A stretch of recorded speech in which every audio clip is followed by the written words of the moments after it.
0,1% d'impôts payés l'année passée, 85 millions reçus par la région wallonne, les plus grands assistés du pays, ce sont ces multinationales, et ça, aucun contrôle. C'est ça le problème, c'est clairement ça le problème.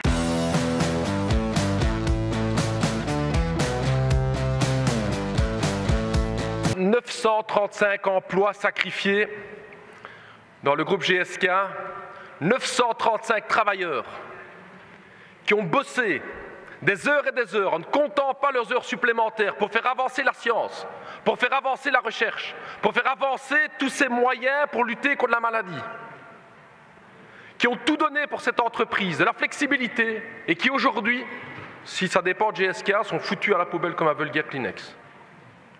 Alors que cette société fait du bénéfice, 516 millions d'euros de bénéfices, c'est même pas une société qui a des problèmes de trésorerie, qui a des problèmes de ses finances.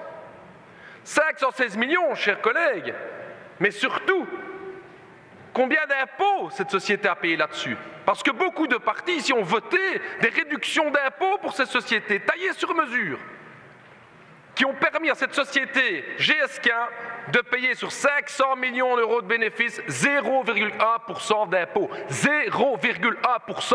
Les travailleurs de GSK payent 30 à 40%, GSK 0,1%. Cette fameuse loi, la déduction pour revenu de brevet, une loi qui a été votée par le MR, par le VLD, par le PS, par le SPA, une loi de cadeau, taillée sur mesure, par le cabinet, imposée pour le cabinet Renders, une loi qui a été écrite par le cabinet d'avocats Linklaters. Linklaters, effectivement, a écrit cette loi. Et cette loi, effectivement, a été écrite pourquoi et payée par qui? Par GSK, chers collègues. C'est GSK qui a payé le bureau d'avocats qui a écrit une loi sur mesure pour elle. Ce sont les multinationales en Belgique qui écrivent leur propre loi. Alors, Madame la Ministre, on ne peut plus laisser faire ce banditisme social. Je vais vous poser une question. Ne trouvez-vous pas qu'il faut interdire aux sociétés qui font des bénéfices comme GSK de les interdire de sacrifier l'emploi au nom du fric et encore du fric? Je ferai également part de mes préoccupations et demanderai à la direction d'appliquer strictement la loi Renault afin de limiter au strict minimum l'impact de cette restructuration sur l'emploi. Quel fatalisme, Madame la Ministre. On va accompagner le plan social, on va tout simplement prendre des informations. Est-ce qu'un ministre de l'Emploi ne devrait pas faire autre chose dans notre pays?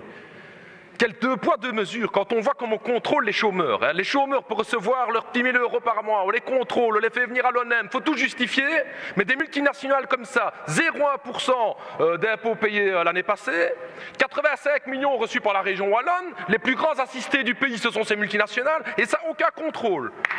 C'est ça le problème, c'est clairement ça le problème.